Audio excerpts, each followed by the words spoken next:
பெரியோரை அற்பனுக்கு பரிசு வந்தால் அர்த்தராத்திரியிலும் குடைபிடிப்பானாம். அப்படித்தான் அமெரிக்கா சென்ற கமலா ஹாரிஸ் நடந்து கொண்டார். இயேசுபிரான் சொன்னார், முதலிலே பரலோகராஜ்யத்தின் நீதியும் தேடுங்கள், அப்படி எல்லாம் உங்களுக்கு சேர்த்து கொடுக்கப்படும் என்றார். மத்திய 6:33. ஆனால் இவரோ ஆண்டவனை தேடுவதற்கு பதிலாக அரசியல் தந்திரத்தையே தேடினார். மக்களை எப்படியெல்லாம் ப்ளீஸ் பண்ணினால் ஓட்டு வாங்கலாம் என்று பார்த்தார். சின்னப்பர் சொல்வார், நான் உலகத்தாரை ப்ளீஸ் பண்ண நினைத்தால் ஆண்டவனுக்கு உந்தனாக இருக்க முடியாது என்று. கலாத்தியர் 1:10. ஆனால் கமலாவோ பரலோகம் தேடவில்லை, பணமோகம் கொண்டார். அமெரிக்க அதிபர் பதவியை பெற்றுவிட்டால் ஆசை கனவுகள் அனைத்தும் நிறைவேறிவிடும் என்று நினைத்தார். அதற்காக தேர்தல் வாக்குறுதிகளை அள்ளி வீசினார். எப்படி? பெரிய பெரிய திட்டங்களை அல்ல, மாறாக விடலைகள் விரும்பும் lesbian marriage, Ghai marriage, abortion முதலியன. விவேகானந்தர் நாட்டிலிருந்து சென்று விவேகானந்தருக்கே களங்கம் ஏற்படுத்தி விட்டாரே. தேனை வடிகட்டும் பன்னாடை கழிவுகட்டைகளை மட்டுமே பிடித்து வைத்திருப்பது போல.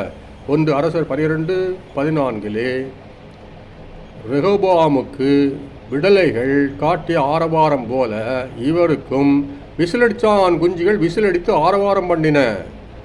1 அரசர் 12:14.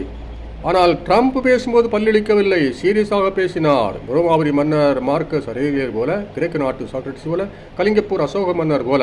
என்ன சொன்னார்? அமெரிக்க மக்களே, இனிப்பு மிட்டாய் வழங்க வரவில்லை, நான் கசப்பு மாத்திரையை வழங்க வந்தேன்.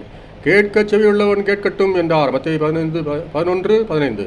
மலையாள பழமொழியை நினைவுக்கு வருகின்றது. மூத்தோர் சொல்லும் முதுநெல்லிக்காயும் முன்பு கைக்கும் பின்பு மதுரிக்கும். மலேரியா காய்ச்சல் குணமாக்க அக்காலத்திலே வழங்கியது கசப்பு மருந்து அல்லவா, பிட்டர் குயினைன். அறிவார்ந்த சான்றோர் ட்ரம்பை புரிந்து கொண்டனர். நாட்டை கெடுக்க வந்த கமலாவை தூக்கி எறிந்துவிட்டு ட்ரம்பை தேர்ந்தெடுத்தனர். தேர்தலில் வென்றதும் ட்ரம்ப் என்ன செய்தார்? நேரே ஆண்டவன் கோவிலுக்கு போய் நன்றி செலுத்தினார். சங்கீதம் 118 போல. அதே போல பதவி ஏற்பதற்கு முன்னரும் ஆண்டவன் கோவிலுக்கு போய் நாட்டு மக்களுக்காக மன்றாடினார். யோவான் கோவிலே நுழைந்து அங்கே சாலமோன் போல மன்றாடினார். பின் 15 நிமிடங்கள் உரையாற்றினார். அது முழுக்க ஆண்டவரை பற்றியது.